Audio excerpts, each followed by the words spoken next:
In this explainer, we're going to break it all down with a simple guide to understanding the plague today. Yeah, most of us think of the plague as something that's totally locked away in the past. But the truth is, it never really disappeared. It's still out there in certain parts of the world, which makes it, pretty important to understand the basics of how this disease works. So, to figure out why the plague is still a thing, we need to start from the beginning. Let's just get down to the basics. What exactly is the plague? Okay, so at its core, the plague is caused by this tiny but pretty powerful bacterium called Yersinia pestis. And you can almost think of it like a little stowaway. It doesn't just hang out in the air, it actually hitches a ride on small animals and, more importantly, the fleas that live on them. A really good way to picture this whole process is as a journey.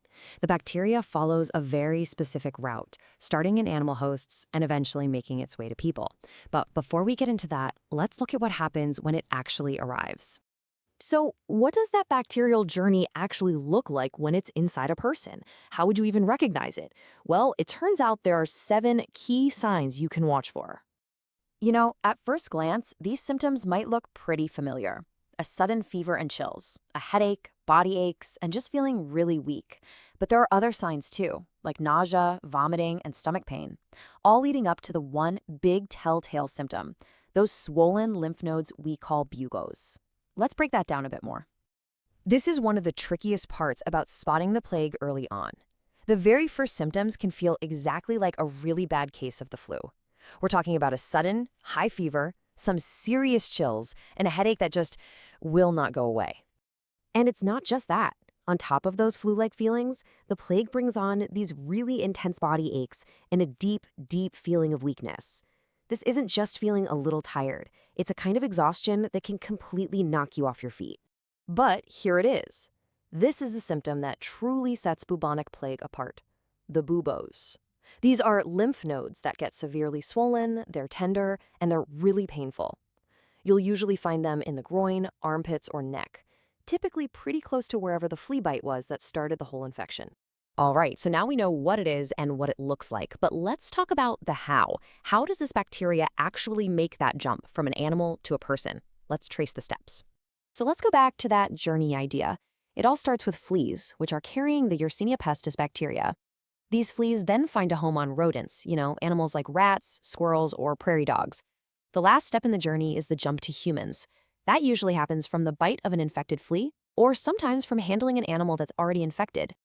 Okay, I know all of this might sound a little scary, but here's the really crucial part. The plague is both preventable and treatable. So let's switch gears and focus on what we can actually do about it. Prevention really boils down to just a few simple steps. You want to keep rodents away from your house, use flea control products on your pets, and throw on some insect repellent when you're outside. And this is a big one: avoid touching sick or dead animals. If you absolutely have to handle one, always wear gloves. Now, if you even think you might have been exposed or you're showing any of these symptoms, the number one most important thing to do is see a doctor right away. Time is absolutely critical here. And when you see them, make sure to mention any possible contact you had with rodents or fleas. If it's caught early, the plague is highly treatable with just standard antibiotics. So, we've gone through what the plague is, how you spot it, and how to prevent it.